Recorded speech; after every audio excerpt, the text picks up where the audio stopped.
Pessoal, passando aqui para deixar um recado rápido antes de iniciar essa questão. Hoje eu começo uma série de vídeos de questões de engenharia civil que caíram no concurso de acesso ao Corpo de Engenheiros da Marinha. Você encontra esse e muitos outros vídeos no curso completo do Engemarinha. Se você ainda não conhece o Engemarinha, clique no link abaixo para ter acesso a todas as informações sobre esse curso que vem aprovando aí muitos engenheiros. Tá certo?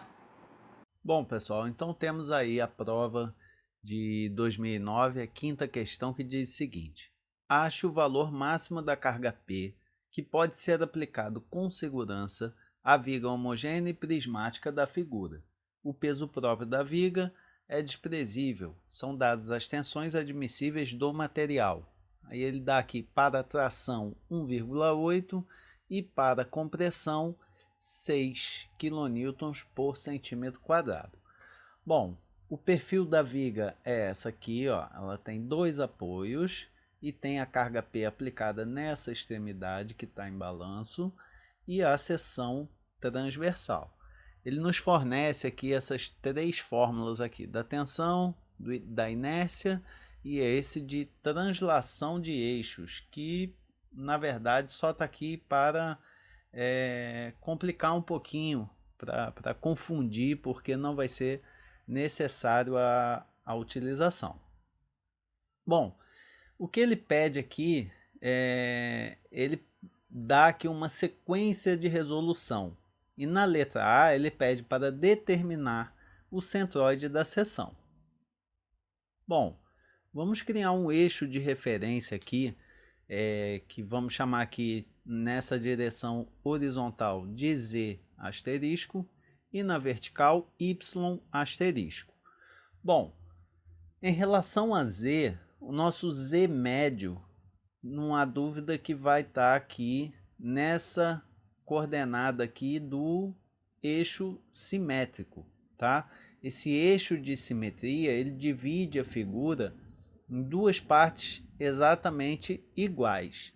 Então, em relação a Z, ao plano Z, a gente tem essa referência aqui como Z médio. Em relação a Y, ele vai estar em algum ponto ao longo do eixo de simetria, né?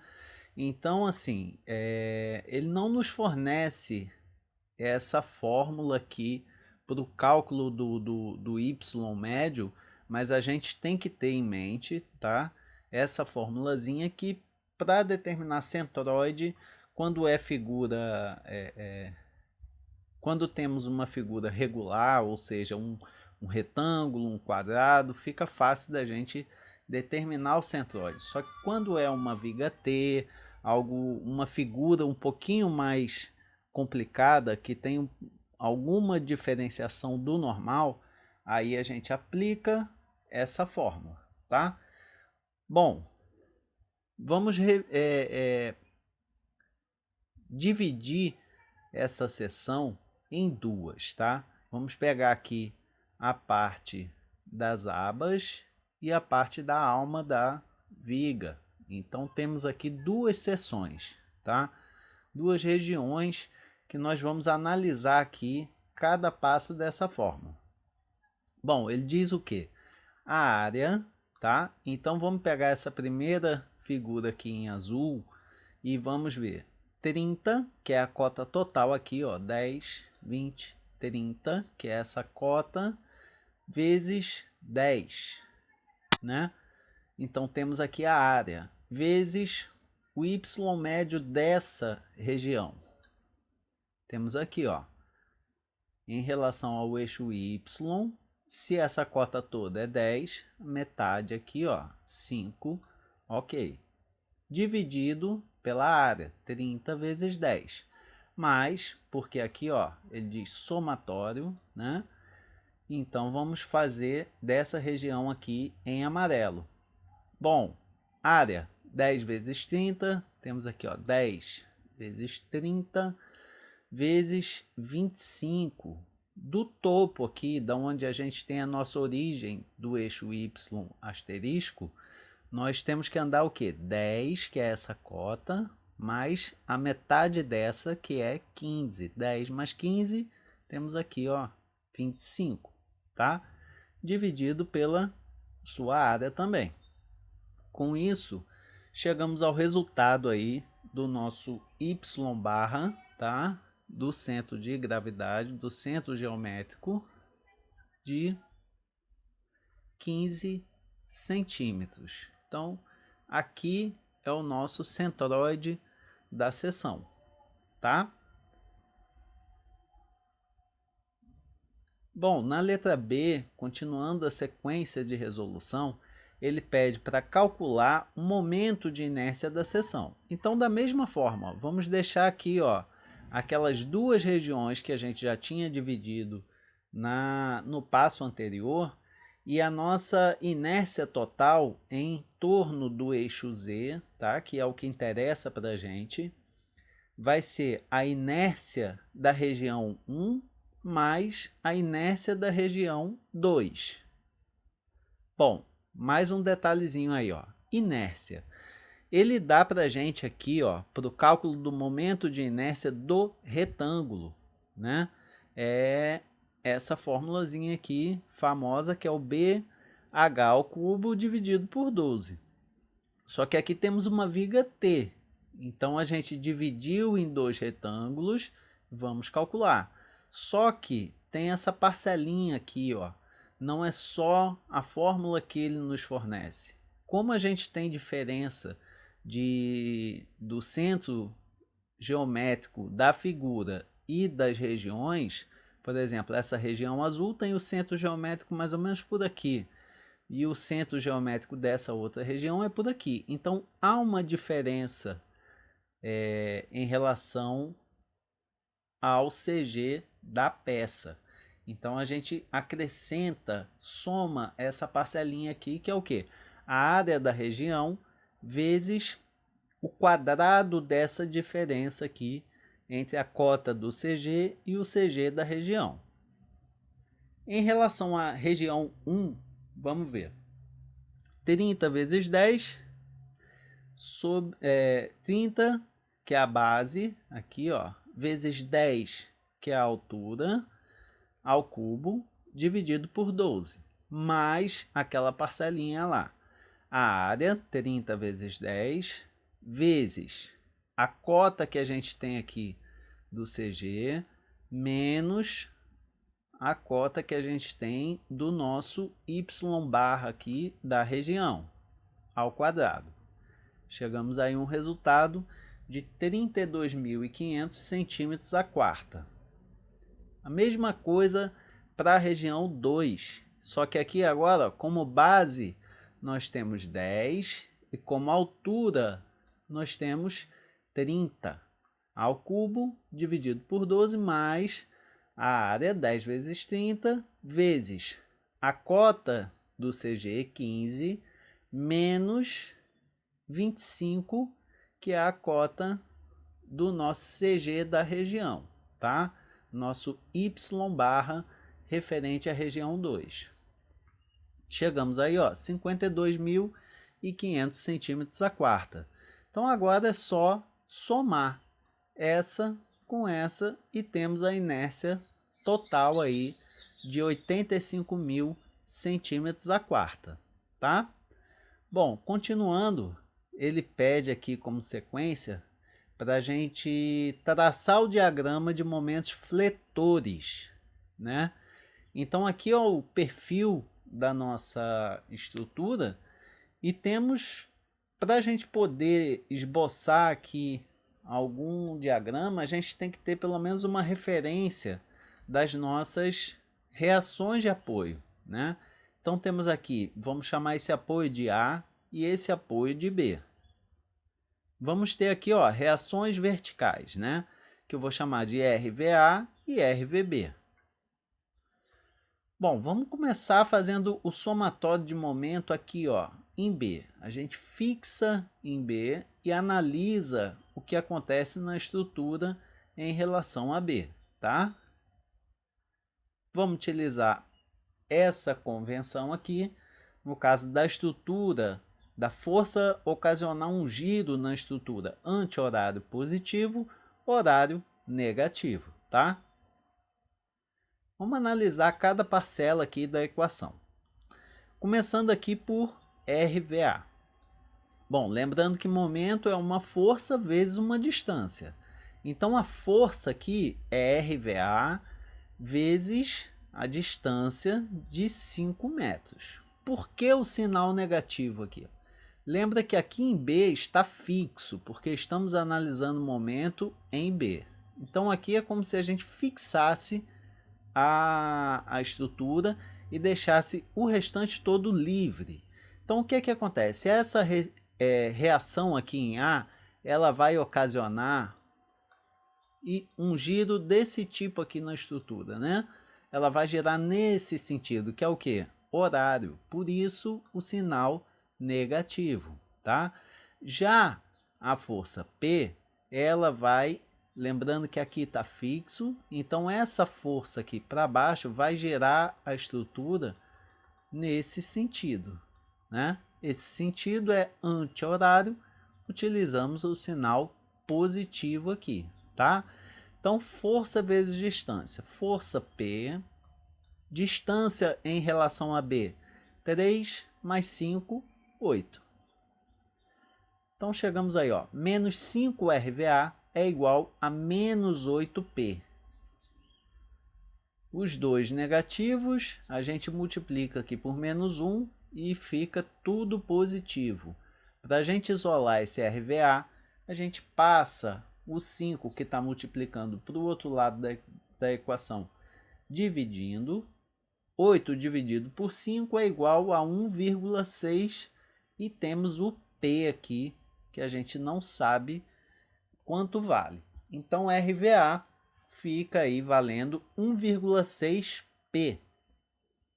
Bom, somatório de forças em Y. Lembrando que aqui, ó, em A, temos um apoio de que tipo? Do segundo gênero.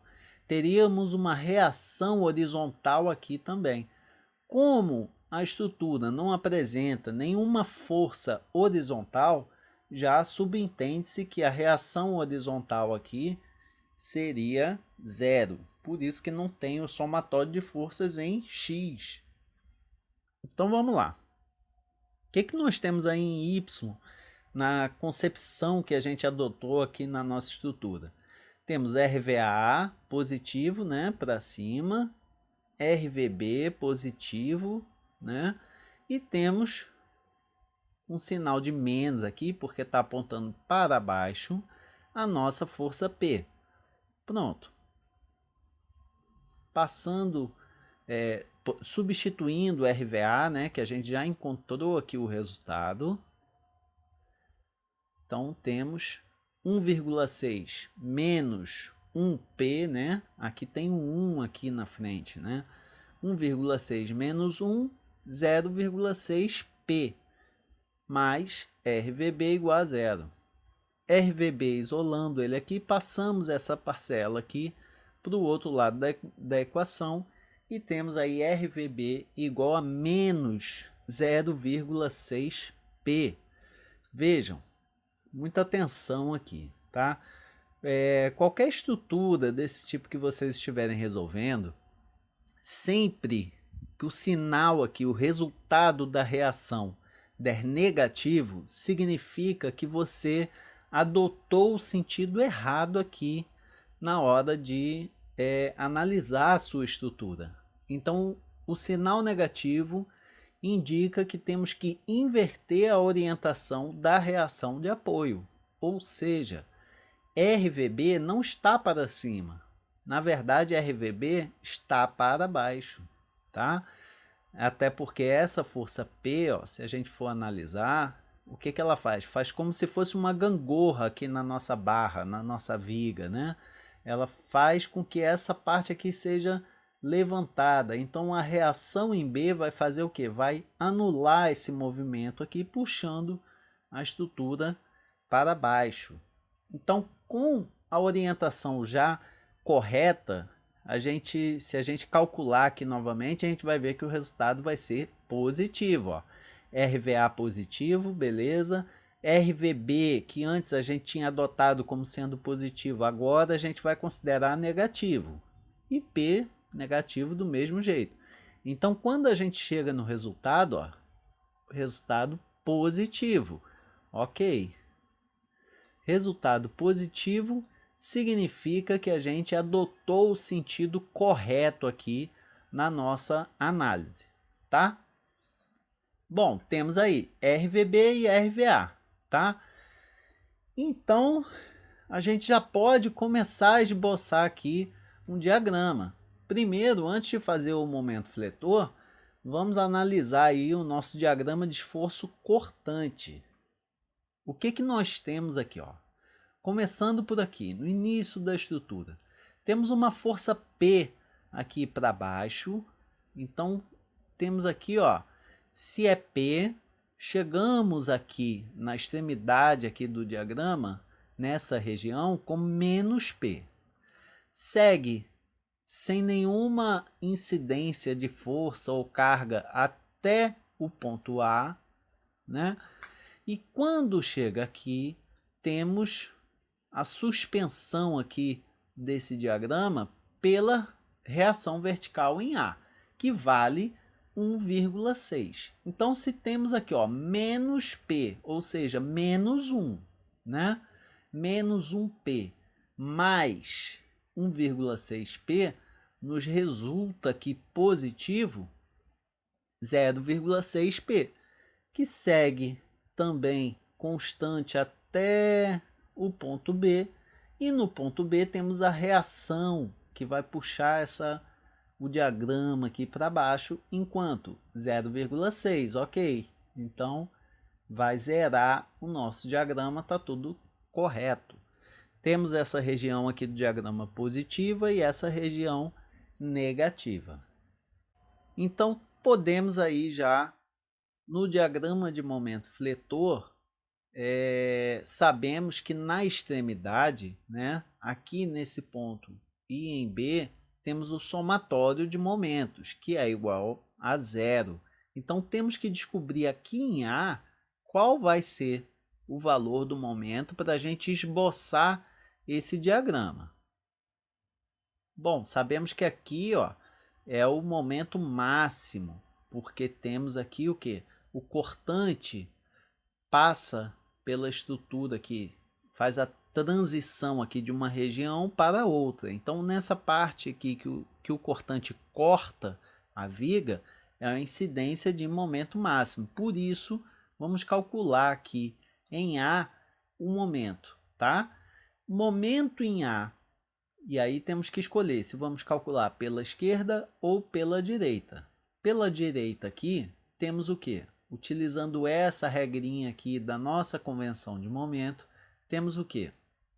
RVB vai fazer a estrutura girar, ó, nesse sentido, que é o quê? Negativo, né? Menos RVB, que é a força, vezes a distância. Bom, vamos tratar aqui como a nossa tensão está em centímetro quadrado. Vamos ter o nosso momento aqui em quilonewton vezes centímetro. Por isso, a distância aqui de 5 metros, utilizando em centímetro, vamos usar aí 500 centímetros. Bom, RVB já descobrimos que vale 0,6 P. Então, substitui aqui, ó, 0,6 vezes 500, temos aí o momento em A de menos 300 P quilonewton vezes centímetro. Sabemos o quê? Que esse momento ele é máximo, tá? Porque está na região aqui onde o cortante corta a nossa viga.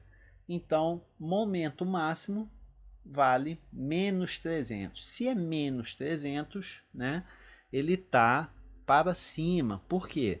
Diferentemente do cortante, que acima da viga é a região positiva e abaixo é a seção negativa, no diagrama de momento fletor, essa regra é inversa, ou seja, essa região de baixo é positiva e essa região de cima é a negativa. Por isso, o nosso ponto aqui de menos 300, tá? Bom, como é que a gente sabe que o nosso diagrama vai ter essa cara aqui, né? Vão ser duas retas aqui unindo essa extremidade ao momento máximo e essa extremidade ao momento máximo. Bom, reparem que aqui, ó, no cortante temos o quê? Uma constante, tá? Se tivéssemos aqui uma reta no cortante, aqui seria uma parábola, tá? Então, se aqui é sempre um grau a mais, se aqui é constante, aqui é uma reta, tá? Se aqui fosse uma reta, aqui seria uma parábola, tá bom? Então, temos aqui o que ele pede na letra C, o diagrama de momentos fletores, com a indicação do momento máximo. Bom, letra D, ele pede para calcular o valor máximo da carga P, que é exatamente aqui o que já tinha sido proposto no enunciado, né? O valor máximo da carga P, que pode ser aplicado com segurança. Então, vamos analisar isso aqui. Bom, para calcular a tensão pela fórmula que nos foi dada aqui, precisamos do momento máximo, temos aqui, precisamos da inércia, temos aqui, e o braço de alavanca, que é Z, porque a gente já determinou o centroide, então temos aqui os braços de alavanca. O que acontece? Bom, essa viga, vamos analisar aqui rapidinho. Aonde tem momento máximo é nessa região. Então, é essa seção que a gente está analisando, tá? Bom, o que a gente pode determinar aqui, tá? Temos um momento negativo, tá? Momento negativo significa o quê? Significa que a parte superior é que está sendo tracionada, tá? Quando temos uma viga simples, uma viga biapoiada, né? Temos aqui mais ou menos isso, e o nosso diagrama de momento fletor fica assim, tá? Então temos aqui como momento máximo. Momento máximo o quê? Região abaixo da viga, positivo, né?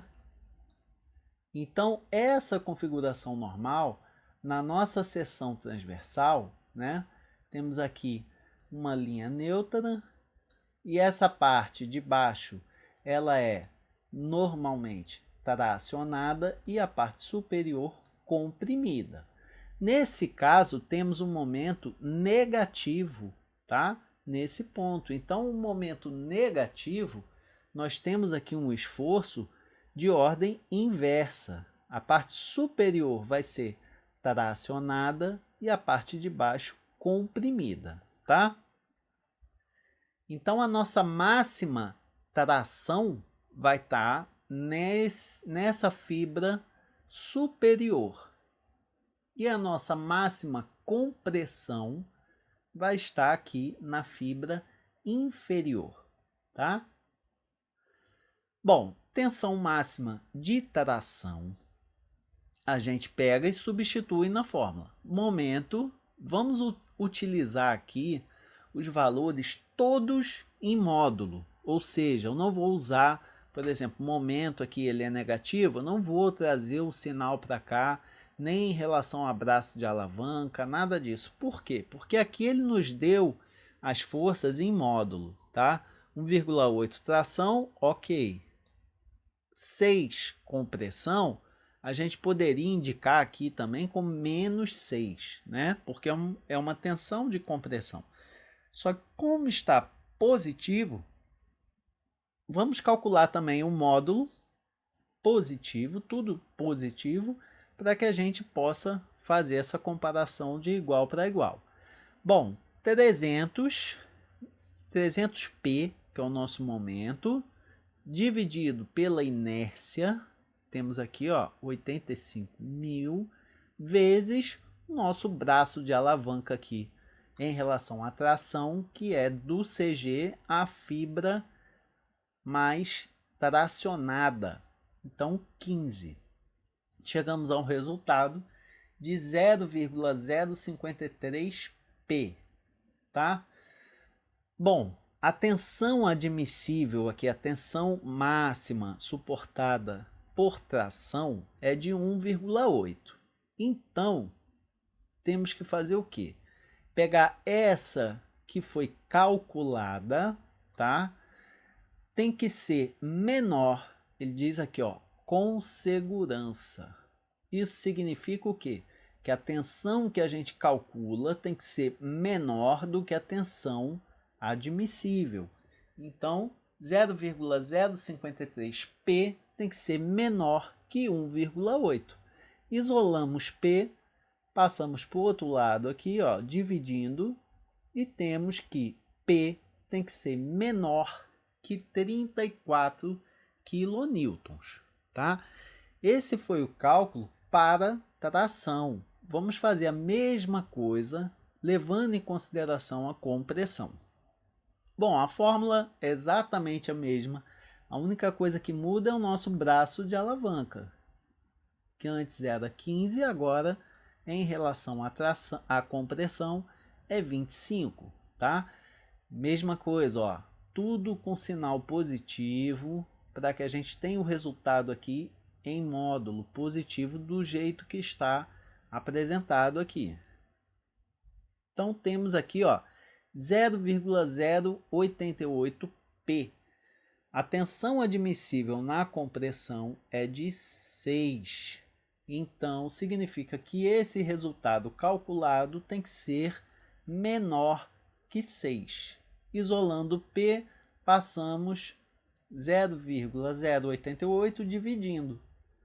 Temos aí que P tem que ser menor que 68 quilonewtons, tá? Bom, se a carga P fosse de 50 quilonewtons, tá?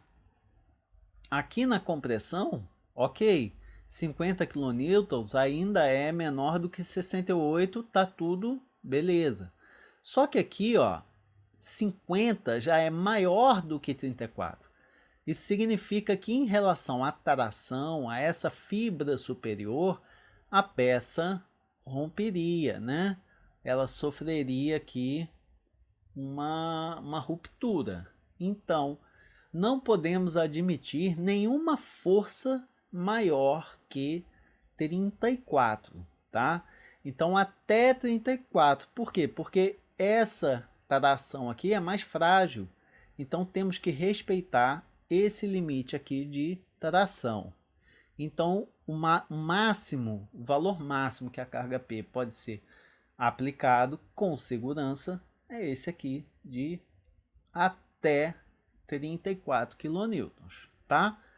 Bom, chegamos aí no gabarito dessa resolução, com a ordem aqui que ele pediu, apesar de só pedir no enunciado esse cálculo aqui, tá? Ele só pede para determinar o valor máximo da carga P, mas ele passa aqui uma sequência de resoluções que está apresentado aí no gabarito, tá? Bom, aqui embaixo, referência de materiais, bibliografias, para que vocês possam pesquisar um pouquinho mais sobre esse assunto, tá?